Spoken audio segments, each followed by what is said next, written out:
스가랴 8장 1절로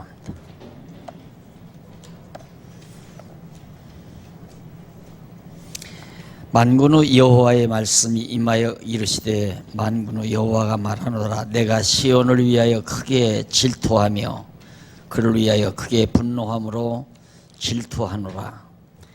2절까지 봉독했습니다.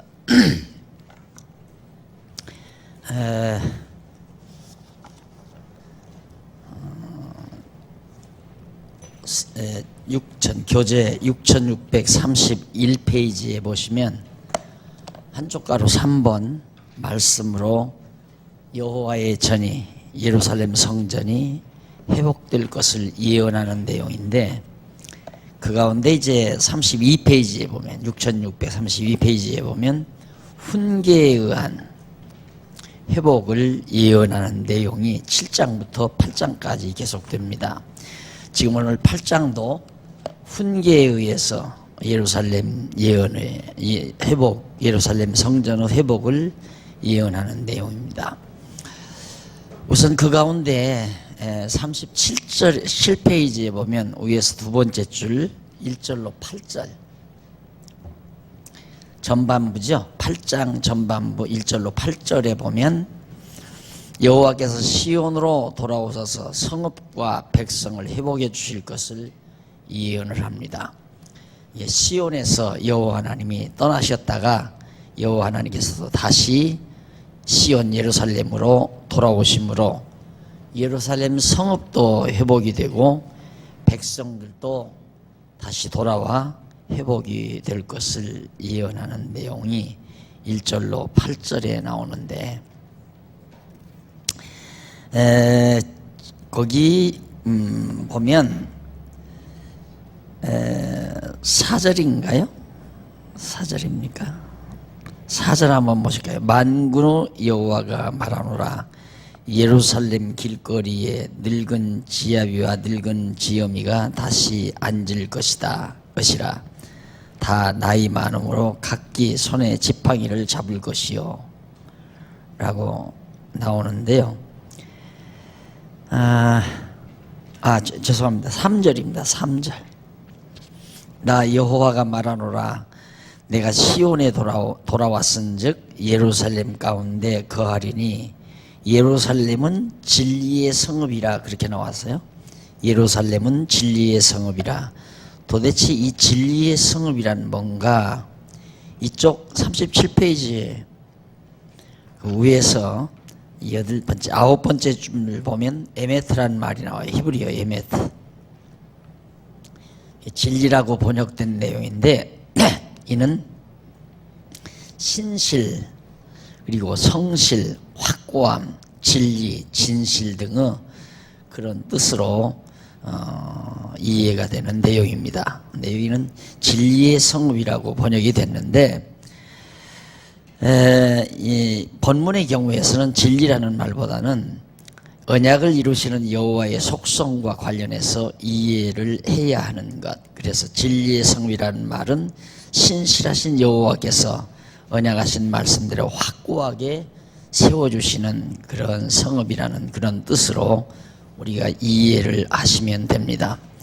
하나님께서 예루살렘은 하나님이 언약하신 대로 무너져도 다시 세워주시는 그런 아름다운 성읍이다 라는 뜻으로 이해를 합니다. 그 다음에 이제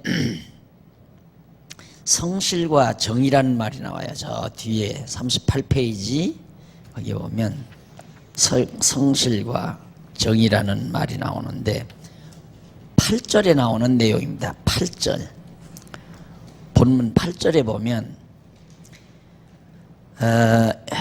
인도하여다가 예루살렘 가운데 거하게 하리니 그들은 내 백성이 되고 나는 성실과 정의로 그들의 하나님이 되리라 하는 말, 그 성실과 정의로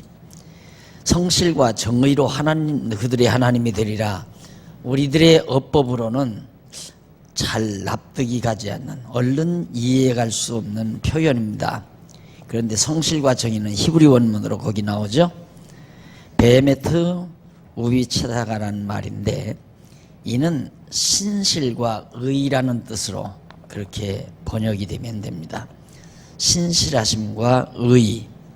그러니까 성실과 정의라는 말보다는 신실과 의로 그렇게 신실과 의로 그들의 하나님이 되리라. 그러니까 하나님께서 어김없이 성실하게 약속대로 이루어 주시는 의로우신 하나님으로 나타나 주신다. 그런 뜻이죠. 왜 이런 부분을 특별히 히브리어로 그렇게 재정리를 해주느냐면 잘만 번역을 하면 번역을 제대로만 했어도 하나님을 여호와 언약대로 이루시는 여호와로 이해하기가 그렇게 알기가 매우 쉽도록 성경에 기록이 돼 있어요. 그런데 이제 번역 과정에서 그렇게 이해할 수 있는 단어를 선택하지 아니하고 그냥 선택하다 보니까 자꾸 가리워지는 거죠. 그래서 그런 부분을 살려드리기 위해서 제가 다시 재론을 해드린 겁니다. 그리고 이제 9절로 15절에 보면 마지막 절 후반부죠. 8장 후반부에는 백성의 손을 견고히 해서 복을 누리도록 은혜를 내리실 것을 예언하는 내용입니다. 하나님께서 이스라엘 예루살렘 백성들을 돌아오게 해서 그 손을 견고히 한다. 손을 견고히 한다는 말은 아주 강한 민족, 그들이 하는 일에 모든 것이 왕성하도록 해 주셔가지고 예루살렘 백성들이 복을 누리면서 복을 누리도록 여러 가지 풍요로움을 누리도록 하나님께서 은혜를 베푸시겠다 하는 예언을 해 주시는 내용입니다. 너무 누누이 들었던 이야기이기 때문에 적당히 넘어갑니다. 그 다음 8장 16절로 23절 후반부입니다. 아까는 중반부고 후반 16절로부터 23절은 회복의 날에 유다와 열국의 백성들이 돌아올 것을 예언합니다. 예루살렘을 하나님께서 회복해 주시는 날 유다 백성도 돌아오고 열국의 백성들도 돌아온다. 어디로? 예루살렘으로 그 말이죠. 그 가운데 16절로 19절은 회복될 성읍을 백성에게 진실과 화평을 사랑하라고 명하신 말씀을 증언하는 내용입니다. 이제 너희들 예루살렘에 다시 돌아와서 회복이 되면 진실과 화평을 사랑해라. 거짓 속에 또한 분쟁 속에 그렇게 살지 말고 진실을 사랑하고 화평을 사랑해라. 진실 속에는 항상 평화로움이 있습니다. 거짓이 이제 자리 잡게 되면 분쟁이 일어나지만은 진실 속에 진정한 평화로움이 있게 마련이죠. 왜 그러냐면 진실이란 사람을 순수하게 만들어 갑니다. 거짓은 사람을 완악하게 만들어 가고요. 그래서 진실은 화평을 쫓는 아주 기름길이다. 그 다음 20절로 23절까지 보면 마지막 절까지 예루살렘이 회복되면 많은 백성과 강대한 나라들이 이제 예루살렘으로 그렇게 돌아오게 된다. 너무너무 엄청난 능력이 나타나니까요. 예루살렘이 다 회파되고 폐허가 됐는데 도저히 그 예루살렘이 회복된다는 건 누구도 꿈에도 생각할 수가 없거든요. 요즘처럼 뭐 중장비가 있어가지고 엄청난 돈을 들여서 얼른 해치면 모르지만 70년 동안 남의 나라에 가서 갈대아 지방에 가서 흩어져 살던 난민이죠. 따지고 보면 이스라엘, 예루살렘 유다 백성들. 그 난민들이 돌아와 가지고 뭐 이제는 왕족도 없어져 버리고 왕도 없고 국토도 다 폐허되고 백성들도 다 흩어졌는데 그들이 돌아와서 예루살렘을 다시 재건하고 회복한다는 건 아무도 그 당시에 짐작할 수도 없는 그런 상황이죠. 그런데 하나님께서 그렇게 불가능하게, 사람의 생각으로는 도저히 불가능하게 만들어 놓고 하나님께서 회복시킴으로 강대한 나라들도 놀라는 거죠. 야, 너희들이 섬기는 여호와 하나님이 참으로 살아계시구나. 그래서 이제 그들도 다 예루살렘으로 돌아오는 족속들이 많이 있을 거다라는 얘기죠. 그 다음 이제 9장 넘어갑니다. 42페이지 양쪽 가로 2번 보수에 의한 회복 예언. 9장과 10장에서 가장 우리가 전달하고자 하는 이 9장과 10장 내용이 우리에게 전달하고자 하는 핵심 내용이 그 제목에 달려 있어요. 아하, 원수들을 다 갚아주시고 나서 유다 백성을 회복해 주신다는 말씀이 9장과 10장 가운데 기록되어 있구나. 그러니까 9장과 10장을 읽고 나면 이 제목만은 생각이 나야죠. 아, 하나님은 원수들을 다 갚고 회복해 주시는구나. 그런 얘기죠. 그러니까 하나님의 백성들의 억울함, 참 대적들이 와서 다 진멸하고 약자라고 해서 멸시당하고 천대당하고 고통당했으나 하나님께서 그 억울함을 다 갚으시는 거죠. 당신의 백성들. 그래서 그 대적들을 다 쳐서 멸하시고 다시 회복해 주심으로 하나님의 능력을 그들에게 보여주고 여호와의 힘을 깨달아 믿게 하시는 하나님의 섭리입니다. 그래서 1절로 10절에 보면 9장 1절로 10절에 보면 대적들을 멸하고 왕을 보내어 다스리게 하신다고 예언합니다. 대적들을 다 멸하고 나서 왕을 보내어 다스리게 하신다. 자, 그러니까 하나님께서 이제 이스라엘 유다 백성들 하나님께서 하나님의 백성으로 다스려 주신다는 그런 뜻입니다.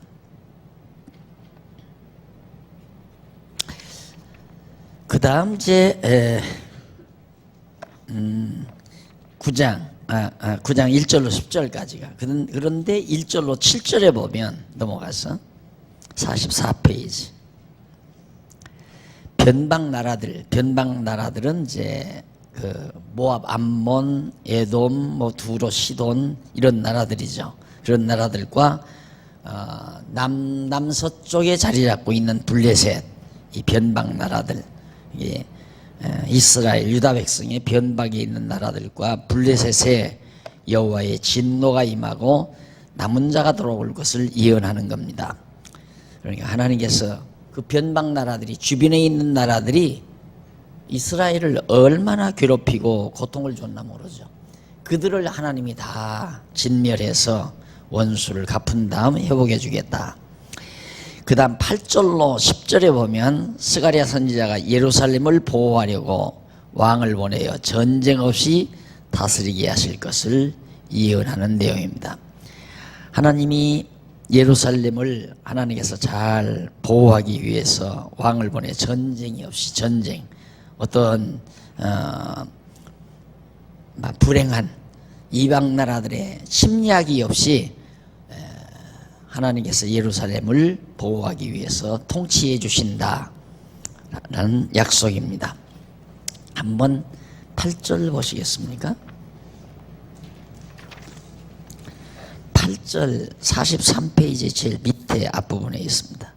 내가 내 집을 둘러 진을 쳐서 적군을 막아 거기 왕래하지 못하게 할 것이라. 포악한 자가 다시는 그 지경으로 지나지 못하리니 이는 내가 눈으로 친히 봄이니라. 하나님께서 친히 예루살렘을 바라보시겠다. 시온을 따라 크게 기뻐할지어다. 예루살렘을 따라 즐거이 부를지어다. 보라, 네 왕이 내게 임하리니 그는 공의로우며 구원을 베풀며 겸손하여 나귀를 타나니 나귀의 작은 것 곧 나귀 새끼니라. 우리 이거 배웠잖아요? 예? 아, 수요일 날에.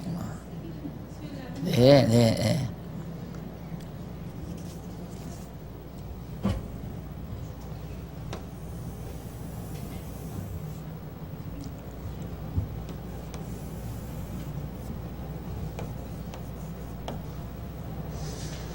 에,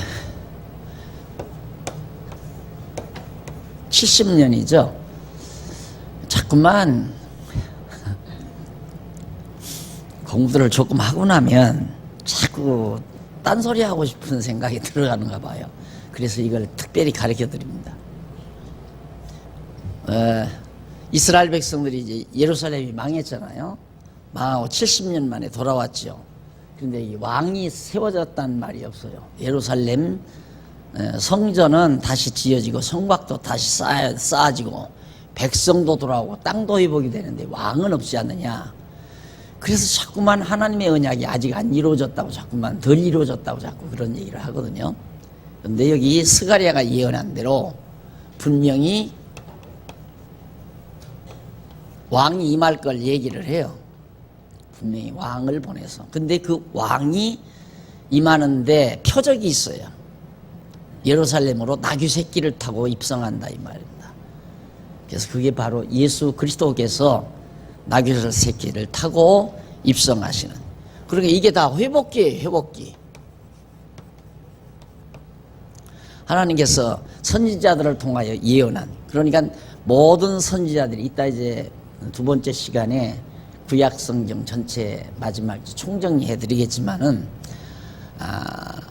하나님께서 그 회복을 선지자들을 통하여, 여기 이제 이때부터 선지자들이 주로 활동을 하죠.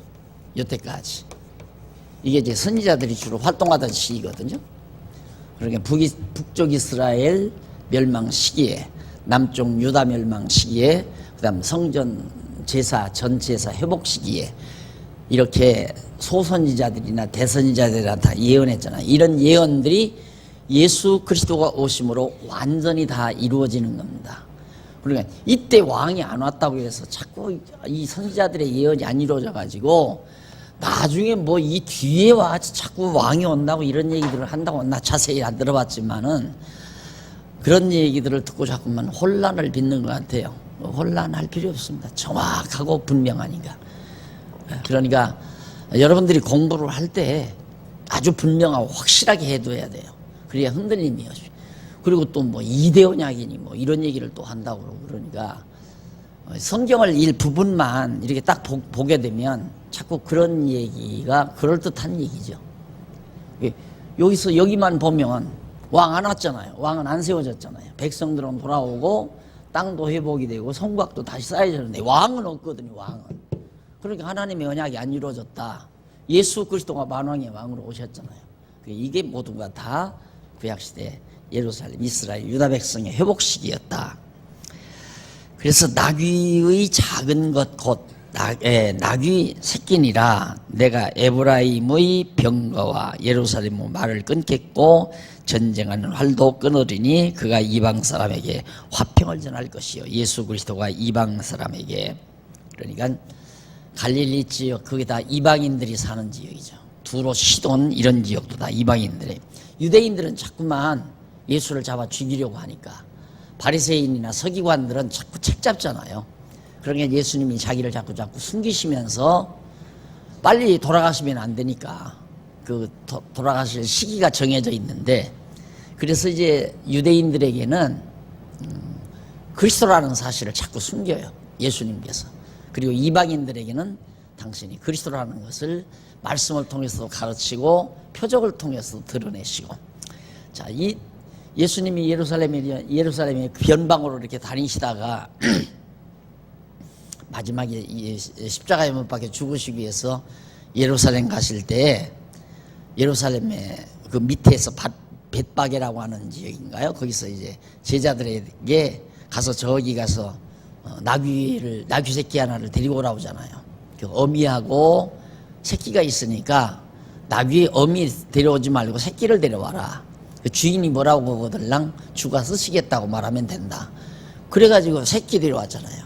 그러니까 바로 이 선지자들의 예언을 예수님이 이루어서 봐라 내가 바로 메시아다 그 말이에요.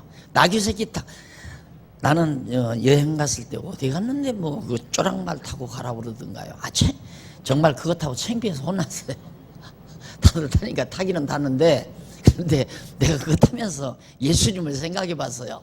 야, 애미도 아니고 새끼를 타고 그 옆에서는 애들이 호산나 호산나 만세를 부르고 할 때 마치 골목대장 분위기였겠다 하면 참 창피했을 것 같아요.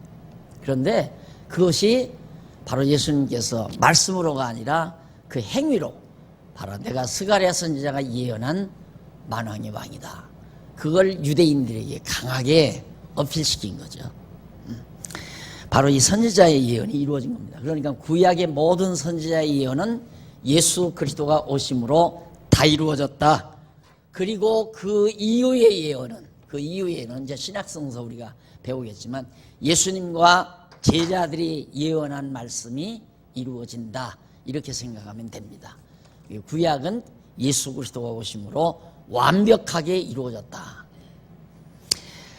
자, 그 다음에 이제 우리가 넘어가서 9장 11절로부터 17절 예루살렘 거민이 승리하여 풍요를 누리며 산다고 예언하는 내용입니다. 예루살렘 거민이 승리해서 풍요롭게 살게 된다.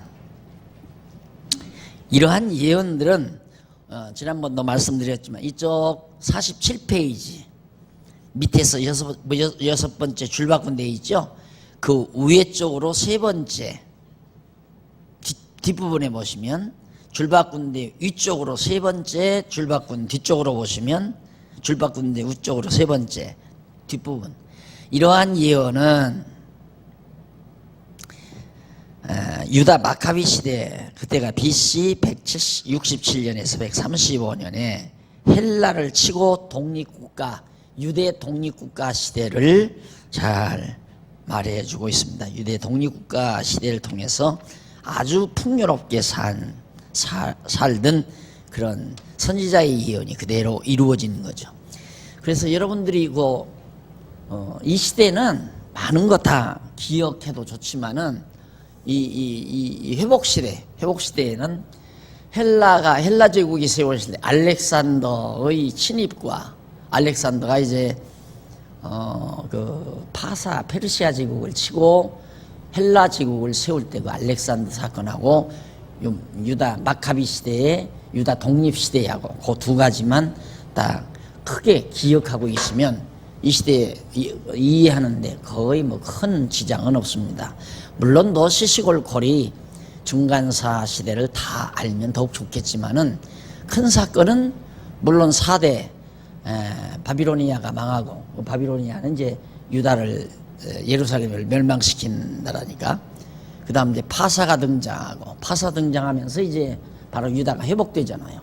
이때는 바빌로니아가 등장해서 예루살렘을 치고 이때는 파사 제국이 바벨론을 치고 그 다음에 이제 헬라가 등장하거든요. 그 헬라가 등장할 때 알렉산더 대왕이 이제 페르시아 제국을 친 거니까 그래서 서구 문명이 서구 세력이 동방 세력을 처음으로 이렇게 침투해 들어오는 그런 역사적인 대변혁기가 알렉산더 대왕 시대입니다. 그 다음에 이제 유다 마카비 시대 이거 이제 신학 공부할 때 중간사에서 여러분들이 자세하게 이제 공부할 테니까 그때 한번 참고로 공부하도록 하시고요. 그 다음 이제 10장 1절로 11절 목자를 치고 유다 족속을 견고하게 회복해 주실 것 역시 그것도 독립시대 그 이후에 나타나는 역사도 나오게 됩니다. 근데 그 6절로부터 12절에 보면 50페이지 스가랴 선지자가 열방에 흩으신 택한 백성을 돌아오게 하여 전과 같이 회복해 주실 것을 예언하는 내용인데 그 내용 가운데 어디를 보시면 되냐면 9절 한번 보십시다. 9절 49페이지 9절 밑에서부터 8째 줄 조금 앞부분에 내가 그들을 열방에 뿌리려니와 그들이 원방에서 나를 기억하고 그들의 자녀와 함께 다 생존하여 돌아올지라. 10절 내가 그들을 애굽 땅에서 이끌어 돌아오며 그들을 아수르에서부터 모으며 길르앗 땅과 레바논으로 그들을 이끌어 가리니 그 거할 곳이 부족하리라. 내가 그들로 고해를 지나게 하며 바다 물결을 치리니 나일의 깊은 곳이 다 마르겠고 아수르의 교만이 낮아지겠고 애굽의 홀이 없어지리라. 내가 그들로 나 여호와를 의지하여 견고히 하리니 그들이 내 이름을 받들어 왕래하리라. 나 여호와의 말이니라. 그랬는데 거기 한번 보시면은 저기 51페이지 51페이지 첫 번째 줄 바꾼데 중간 조금 내려가서 줄 바꾼데 나오죠. 그 줄 바꾼 곳에서 위에 쪽으로 일곱째 줄 중간쯤 보시면 이러한 예언은 하스모니안 왕조 요한 히르카노스 1세 그때가 135년 독립국가 시대가 지난 때죠. 35년 105년 그때 일어나 대적을 멸하고 독립국가를 세워 견고히 한 역사적 사실에 의해 이루어진 것으로 사료된다. 이때도 그러니까 죄송합니다. 135년에서 105년 사이에 계속되는 독립국가 역사가 바로 이제 예언한 그 예언의 결과로 나타난다. 그 다음 넘어가서 11장에서부터 12장 나옵니다. 양쪽 가로 3번 11장에서 12장 심판에 의한 회복이죠. 아까는 원수 갚아 보수에 의한 회복이고 처음에는 양쪽 가로 1번은 말씀에 의한 회복, 두 번째는 보수에 의한 회복, 세 번째는 심판에 의한 회복인데 거기 1절로 11장은 멸망의 선언 및 목자들과 한 목자에 대한 심판을 예언하고 12장은 승리의 날에 백성이 찌른 자를 보고 애통할 것을 예언하는 내용입니다. 11절로부터 17절은 멸망의 선언 및 목자들과 한 목자에 대한 심판을 예언한 내용으로서 1절로 6절 넘어가서 54페이지 스가랴 선지자가 영화롭게 회복될 이스라엘이 그 목자의 부패로 인해 심판을 받을 것. 회복될 이스라엘이 목자들의 부패로 인해서 심판 또 받아요. 그래서 스가랴 선지자는 레바노나 네 문을 열고 불이 네 백향목을 사르게 하라. 너 잣나무야 곡할지어다. 이게 이제 막 이스라엘 백성의 지도자들의 오만함을 비유해서 지금 하는 얘기거든요. 그 다음 이제 7절로 14절 55페이지 위에서 8번째 줄박 잡힐 양떼의 지도자들을 제거하고 은총과 연락막대기를 꺾었다고 그렇게 증언하는 그런 내용입니다. 여기서 이제 잡힐 양떼를 먹이니 참으로 가련한 양이라 내가 이 막대기 둘을 취하여 하나는 은총이라 하고 하나는 연락이라 하고 양떼를 먹였어요. 한 달 동안에 내가 그 세 목자를 끊는다는 내용이 거기 나옵니다. 백성들을 지도하는 지도자들의 부패가 극에 달함으로 하나님께서 멸망을 시키겠다. 그런데 제일 밑에서 두 번째 줄 앞부분에 보세요. 당일에 곧 패함에 내게 청종하던 가련한 양들은 이것이 여호와의 말씀이었던 줄 안지라고 그렇게 말했는데 여기 당일이란 말은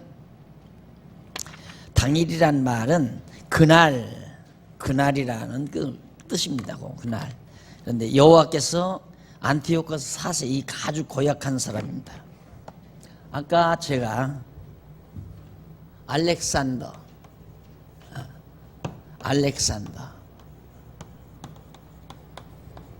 그 다음 이제 유다 독립. 이 두 가지.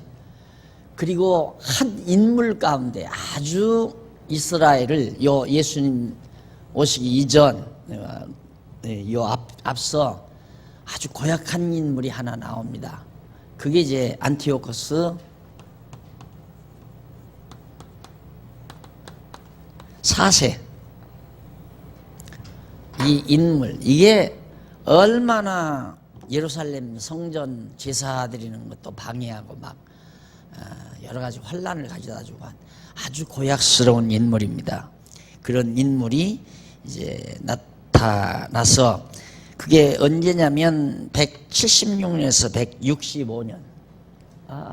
죄송합니다. 이게 헬라의 분열 시대 북방왕. 내가 지금 순서를 착각했어. 이게 이제 알렉산더가 헬라를 이제 세우잖아. 헬라 제국을 세웠는데 지도상으로 보면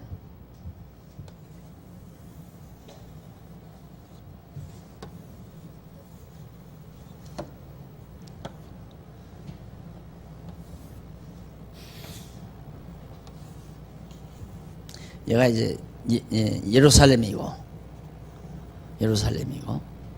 그럼 알렉산더는 이제 헬라니까 여기죠. 헬라. 여기서 이제 일로로 건너온 거예요. 일로로 알렉산더가. 그래서 이제 여기도 다 먹어버리고 파사 제국이 지배하던 땅 여기도 먹어버리고 그래서 일이 들어가서 애굽도 다 삼켜버렸어요. 애굽도. 엄청난 면적을 하여튼 서방과 동방의 가장 요지들을 전부 다 헬라가 지배한 거죠. 그러다 보니까 알렉산더가 죽고 나니까 이게 세력권이 나눠지는 거예요. 이제 북쪽하고 남쪽하고. 그래서 북방 왕과 남쪽 왕과의 전쟁이 이 앞서, 그러니까 유다가 독립하기 이전에 앞서 그런 사건이 벌어집니다. 그 전부터 벌써 성전은 회복되는데 이 안티오코스 에피파네스 4세라는 사람이 바로 176년에서부터 165년 사이 그때 유대인을 박해한, 아주 엄청나게 박해를 했어요. 제사도 드리지 못하게 하고 예루살렘 성전도 짓밟아 버리고 그런 일들을 저지른 자입니다. 그 다음에 이제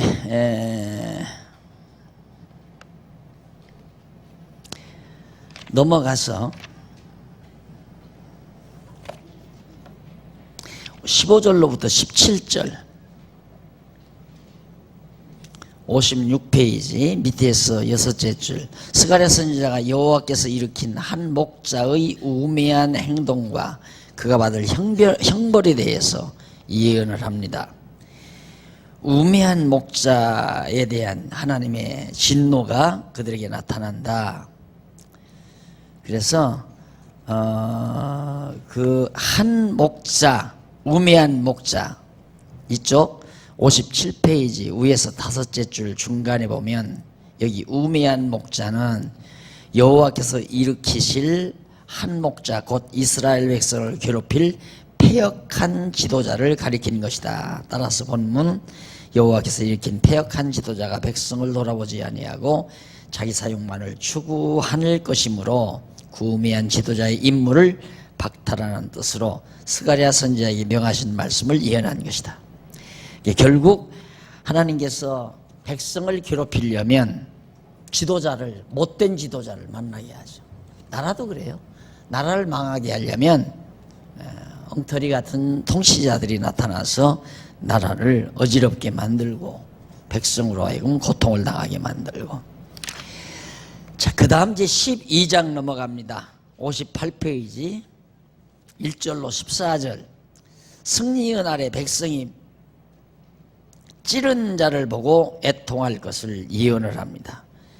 백성들이 승리의 날에 백성이 찌른 자를 보고 애통을 한다. 그 가운데 1절로 6절에 보면 제일 밑에 두 번째 줄, 예루살렘과 유다가 침공해 온 이방 대적을 쳐서 멸하고 승리할 것을 예언하는 내용이죠.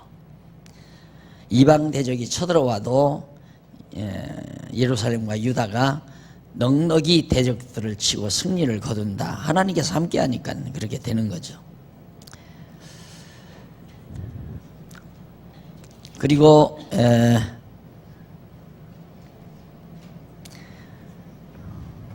넘어가서 7절로 14절 60페이지. 유다를 구원하는 날에 영을 받은 백성이 찌른 자를 보고 애통할 것을 예언을 합니다. 스가랴 선지자는 여호와가 먼저 유다 장막을 구원하시리니 이는 다윗의 집의 영광과 예루살렘의 거민의 영광이 유다보다 더하지 못하게 하려 함이라고 그렇게 예언을 합니다. 스가랴 선지자가 예언을 하죠. 그런데 하나님께서 유다를 구원하는 날에 영을 받은 백성이, 하나님의 영을 받은 백성이 찌른 자를 보고 애통한다 그랬는데, 밑에서부터, 그게 몇 번째입니까? 밑에서부터 다섯, 13번째. 죄송합니다. 밑에서부터 13번째 뒷부분.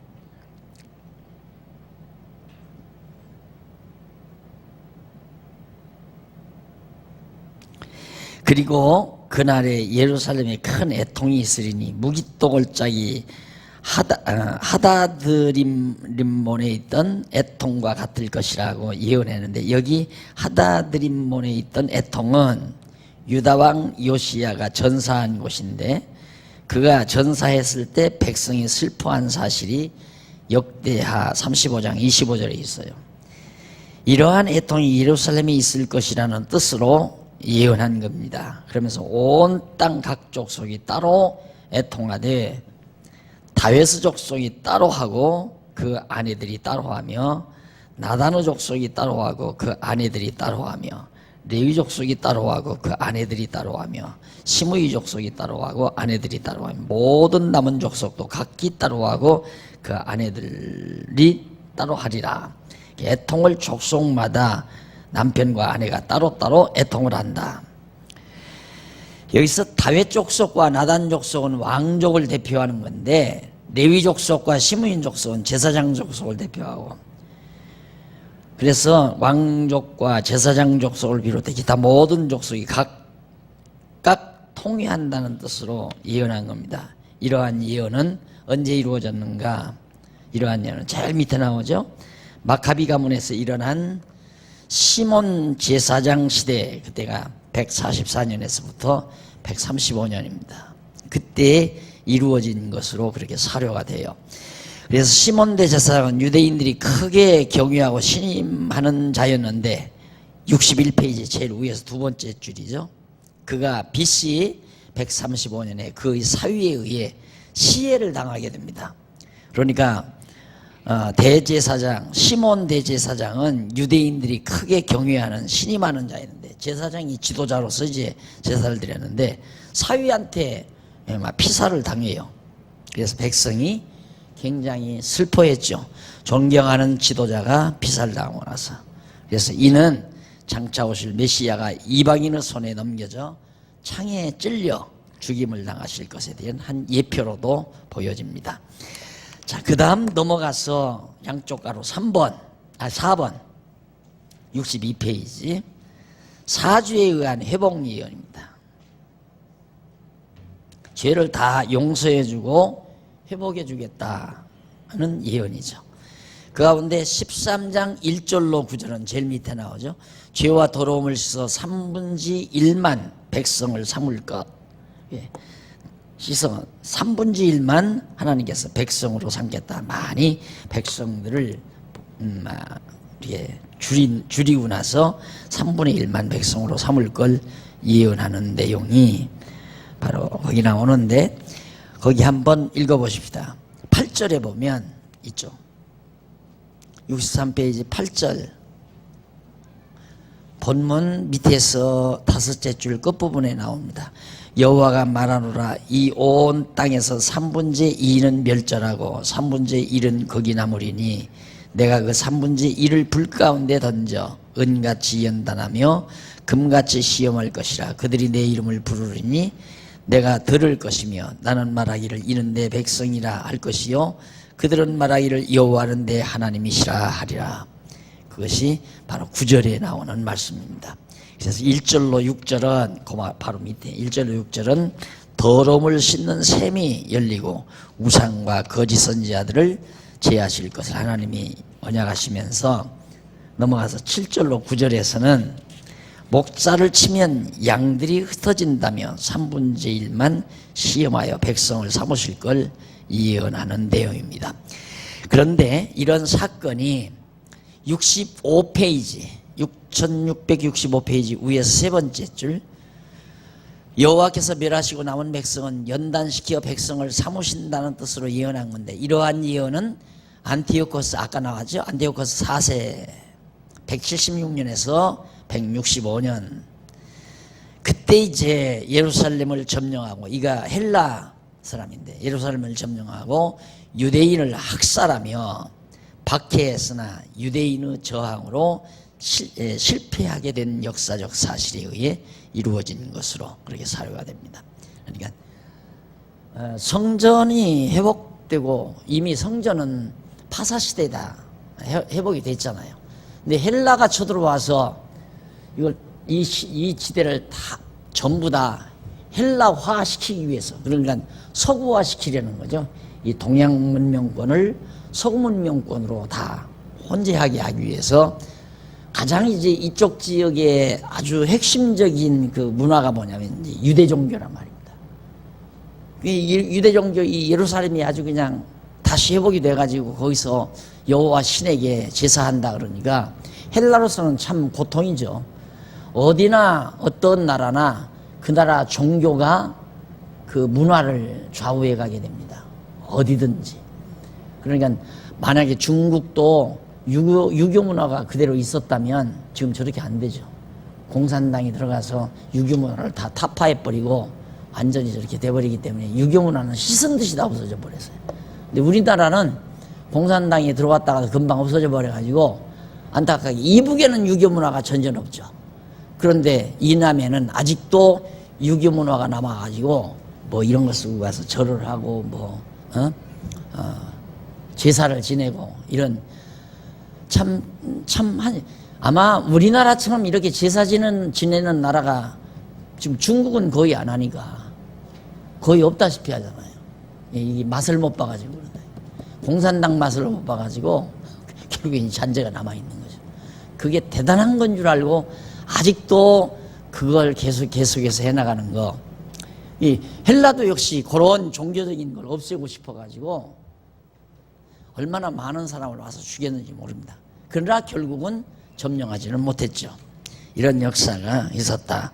14장 1절로 11절에 보면 열국을 치고 예루살렘을 회복시켜 보호해 줄 것을 하나님께서 그런 상황 속에서도 이 모든 열국들을 하나님께서 다 멸하고 정말 예루살렘 유다 백성들을 회복해 준다는 얘기죠.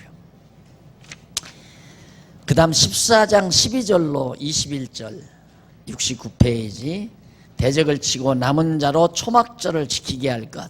그러니까 유대 이스라엘 백성들 예루살렘을 막 자꾸 이게 다 자주 이게 침략을 당해요. 그래서 이제 바벨론 때도 여기 아수르 제국 때도 남방 애굽 문명이 오래되지 않았어요. 나일강 유역이 애굽 문명 오래됐기 때문에 애굽을 먹어야 안전하단 말입니다. 애굽을 딱 삼켜버려야. 그러니까 제국이 쓰면 애굽을 늘 넘보는 겁니다. 그래서 아수르인데 애굽을 치려면 일로로 가야 하잖아요. 여기 거쳐야 돼요. 그 다음 바벨론이 아수르를 치고 점령했을 때도 애굽을 먹으려니까 여기를 가야 되고. 그래서 아수르가 이스라엘까지 쳤고 유다를 치려다가 히스기 왕 때 패배했잖아요. 또 바벨론도 애굽을 치기 위해서 바벨론이 파사에게 망한 다음에 파사 제국도 애굽을 치려면 여기를 가야 되고. 왜 여기 이제 이렇게 홍해 바다가 이렇게 있잖아요. 그러니까 이렇게 가야 제일 이 애굽으로 가는 통로가 바로 여기. 그 다음에 이제 헬라가 들어오니까 더 말할 것도 없죠. 헬라는 여기 먹어버리고 애굽 먹어야 되니까. 그래서 이제 여기가 늘 침략지였어요. 오고 가고 하는 침략지. 참 지역으로 봐서는 정말 여호와 하나님을 의지하지 않고는 살 수 없는 땅이 저 땅이에요. 지정학적으로 봐서. 그래서 앞으로 이 세계 정세를 내다보는 사람들도 마지막 이 세계적인 어떤 대전이 벌어진다면 이 지역이 될 거라는 예상들을 다 하죠. 물론 요한계시록도 여기를 말하고 있습니다. 요한계시록도. 그래서 정말 하나님 의지하지 않고는 살 수 없는 그런 지역에 택한 백성들을 놓아놓으시고 오직 하나님만 의지하고 살게 만드시는 하나님의 섭리를 우리가 볼 수가 있죠. 그 다음 넘어가서 말라기 넘어갑니다. 말라기. 두 번째 가로 없는 2번 제사 부패와 회복 예언입니다. 제사 부패와 회복 예언. 그 다음 제사의 부패 책망이 1장과 2장인데 그 가운데서 양쪽 가로 1번 75페이지 제사장들에 대한 책망. 제사장들이 하나님께 제사를 안 드려요. 그리고 제사를 드린다고 성의 없이 그냥 매일같이 떡을 갖다 놔야 되잖아요. 김이 나는 떡을. 그런데 일주일 그냥 놓으면 거기서 곰팡이가 슬기도 하고, 그리고 짐승을 제물을 잡으려면 병든 거, 다리 저는 거, 몹쓸 거 이런 것들을 그냥 잡아서 제물로 쓰고, 이렇게 제사장들이 이제 부패하니까 그거에 대해서 책망하는 내용이 바로 1장에서부터 2장 9절까지 나오는데 하나님께서 그 1절로 5절에 보면 1장 1절로 5절 야곱은 사랑하고 에서는 미워하으나 불신할 것을 예언합니다. 하나님께서 야곱과 에서는 쌍둥이 아니에요? 근데 하나님이 에서는 미워했다고 그랬어요. 에서가 형이었죠. 에서는 미워서 내버렸고 야곱은 사랑해서 선택을 했는데도 야곱 자손들이 하나님을 사랑하지 않았다, 그런 얘기죠. 그래서 부패를 책망하면서 제사가 회복될 것과 저주, 일단 제사가 부패했기 때문에 하나님께서 그들을 책망하실 걸 말씀하는 내용으로 엮어지죠. 자, 그 다음 이제 넘어가서 2장 1절로 9절 80페이지 레위와 세운 언약에 따라 제사장들에게 저주를 예언합니다. 제사 하나님 앞에 제사 잘못 드리면 저주한다고 언약했기 때문에 그대로 너희에게 저주를 내리겠다, 그 말이죠. 그 다음 이제 백성에 대한 책망 84페이지 2장 10절로 17절 백성들의 책망하는데 85페이지 이쪽 6685페이지 2장 10절로 14절에 보면 괴사를 행하는 백성을 끊고 제사를 받지 않는다고 예언합니다. 아주 괴사, 정말 형편없는 이방신 섬기고 이방 사람들과 통혼을 하고 하나님이 제일 싫어하는 짓들을 백성들이 하니까 그 백성들을 다 하나님께서 끊어버리고 더럽고 치사한 제사 이제 안 받겠다. 그것이 14절까지의 예언인데 거기 한번 보십시다. 13절 너희가 이런 일도 행하나니 곧 눈물과 울음과 탄식으로 여호와의 단을 가리우게 하도다. 그러므로 여호와께서 다시는 너희의 헌물을 돌아보지 아니하시며 그것을 너희 손에서 가까이 받지도 아니하시거늘. 14절 너희는 이르기를 어찌 미니까 하도다. 이는 너와 너의 어려서 취한 아내 사이에 여호와께서 일찍이 증언하셨음을 인함이니라. 그는 네 짝이요 너와 맹약한 아내로서 네가 그에게 괴사를 행하도다. 그러니까 완전히 하나님을 저버리고 완전히 다른 이방 민족들과 짝하며 사는 그런 어리석은 백성들을 책망하면서 제사 이제 너희들이 드리는 제사 안 받겠다. 그리고 15절로 17절 보면 86페이지. 괴사를 행치 말라며 말로 여호와를 괴롭게 함을 책망합니다. 너희들은 말로도 여호와를 경외케 괴롭게 한다. 17절 한번 보십시오. 너희가 말로 여호와를 괴로우시게 하고도 이르기를 우리가 어떻게 여호와를 괴로우시게 하였나 하는도다. 이는 너희가 말하기를 모든 행악하는 자는 여호와의 눈에 선이 보이며 그에게 기쁨이 된다 하며, 선하게 보이며, 행악하는 자들이 여호와 하나님의 눈에 선하게 보이고 기쁨이 된다 하면서 말하기를 공의의 하나님이 어디 계시냐 함이라. 하나님이 제일 싫어하시는 것이 하나님이 어디 있느냐, 하나님이 안 계시다고 하는 거죠. 부패한 제사 회복 3장 4장입니다. 한쪽 가로 2번. 우선 3장 1절로 12절에 보면 회복시켜 복을 주실 것, 제사를 회복시켜서 복을 준다는 내용인데, 그 가운데 1절로 6절에 보면 사절번의 제사를 회복하고 백성을 보호한다고 예언합니다. 그렇게 부패되고 타락된 제사를 내가 회복해 주겠다. 그런데 1절로 4절에 보면 91페이지 언약의 사자를 보내요 레위인을 깨끗하게 하고 제물을 드리게 하실 것을 예언하는 내용인데, 보라 내가 내 사자를 보내니 그가 내 앞에서 길을 예비할 것이요 또 너희의 구하는 바 주가 호련히 그 전에 이 말이니. 자, 드디어 또 여기 나오죠. 스가랴도 아까 조금 전에 말씀드렸듯이 나귀 새끼를 타고 입성한다고 그랬어요, 왕이. 그런데 말라키 선지자는 뭐라고 얘기하냐면 왕이 임하기 전에 세례 요한이 나타날 걸 지금 예언하는 거예요. 지금 여기 보면 이게 세례 요한에 대한 내용이죠. 내가 내 사자를 보내리니 1절 나오죠.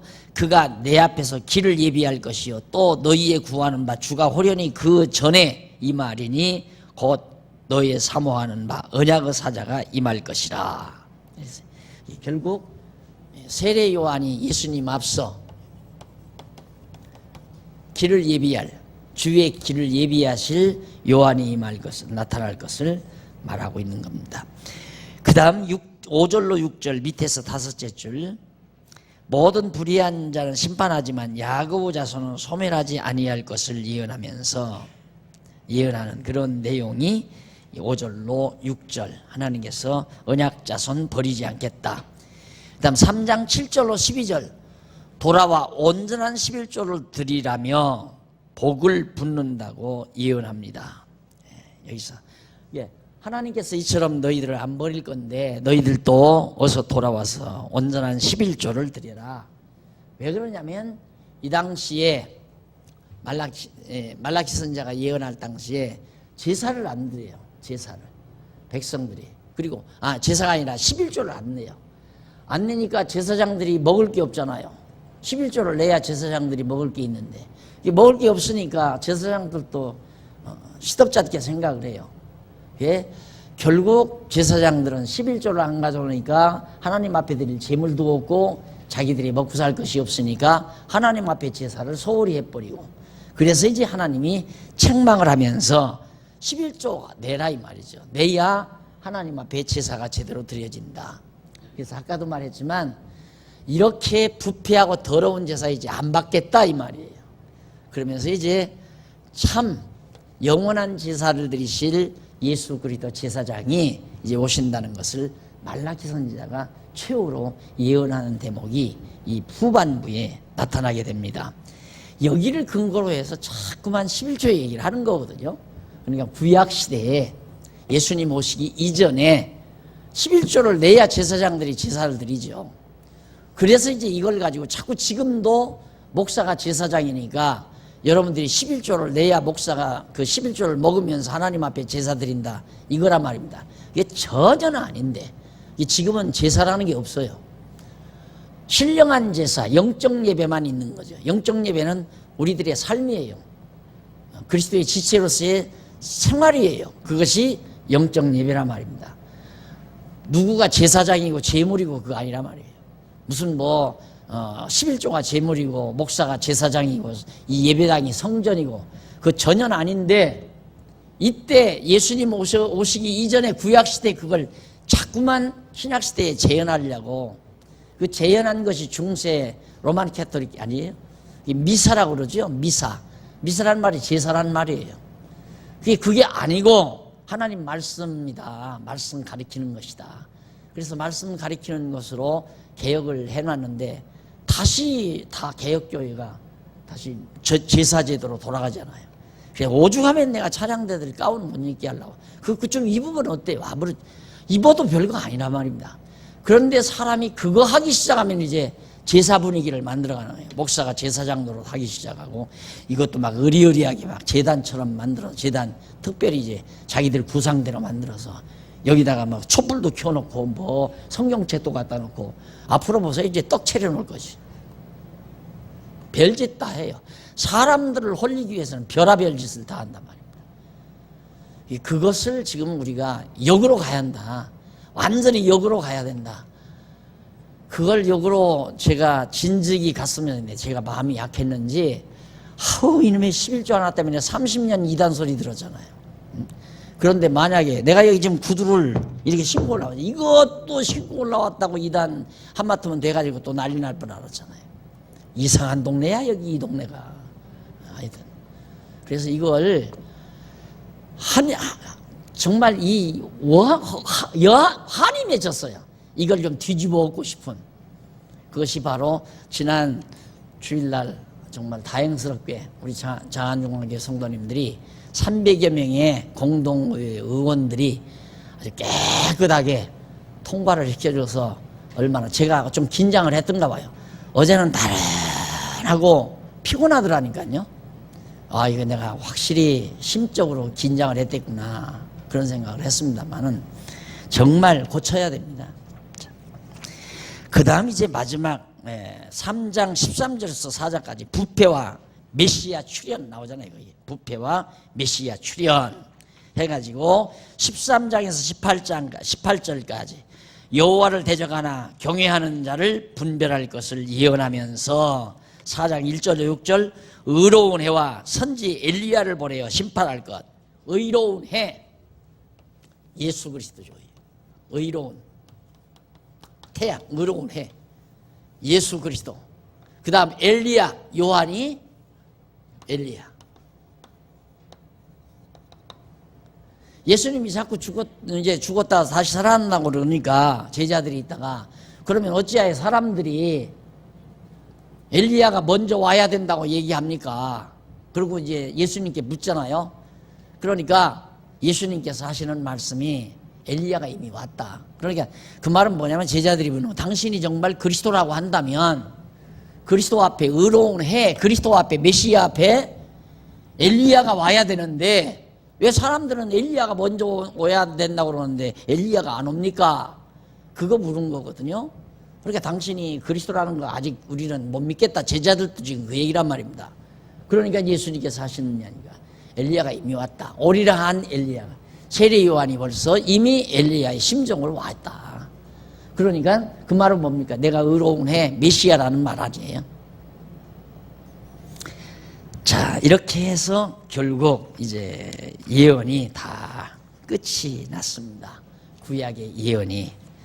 자, 그래서 이제 신약으로 넘어가기 전에 그동안 창세기부터 오늘 말라기 여기까지 공부한 것을 총정리, 마지막 잠깐 쉬고 총정리한 다음 이 교재가 써지는 대로 바로 이 신약 성경은 공부하도록 하고 오늘 첫 시간 마칩니다.